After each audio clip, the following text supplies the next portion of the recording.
Barcount says Snapchat started off as an app called Peekaboo, meant for sending nudes, and I think that's trashy.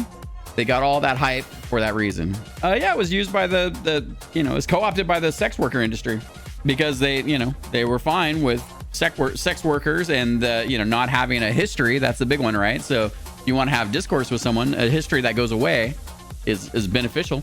Warrior says definitely Snapchat. Being in high school, I can't understand why people even use it besides the filters. Disappearing messages just seem pointless to me unless you need anonymity. Depends. Some people don't like having a full history for all of time. Doesn't mean these things may not sit somewhere on a server, but if it's always there, it can be used differently.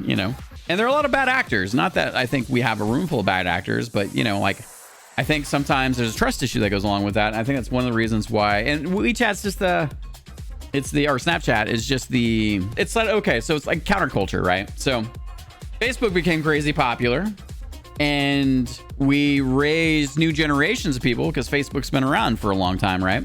So, you think about every 10 years, you got a generation. So kids don't want all of their stuff, or teenagers, they don't want like mom and dad reviewing all their stuff if they got co-opted into social media, right? So that becomes the family place.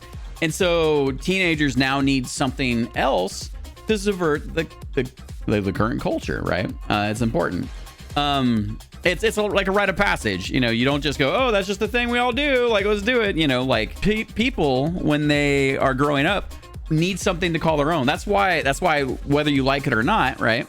When new generations change the language, they break it. I'm not gonna say using the word to or y or you and r for your. Like, that stuff drives me bonkers.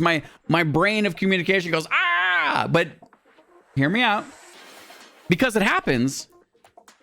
That's a shorthand type. There's a time where LOL wasn't a thing, right? And you had these short expressions, emojis. There's a time when you had ancient times you had you had graphic design elements and you had iconography, right? But the thing is that anything, and this is an interesting thing nowadays, right? But anything that younger generations can do to make their own generation feel more like theirs, and that means doing stuff, interacting with stuff, having relationships and conversations and new technology and applications. They want something different from what is already there and everyone's using, because it's a way of them getting in something and then having an understanding of something that isn't your mom's not using Snapchat. She might be, you know what I mean? But and it's a rite of passage for growing up. So while I don't like those things, I also understand that that's modern culture.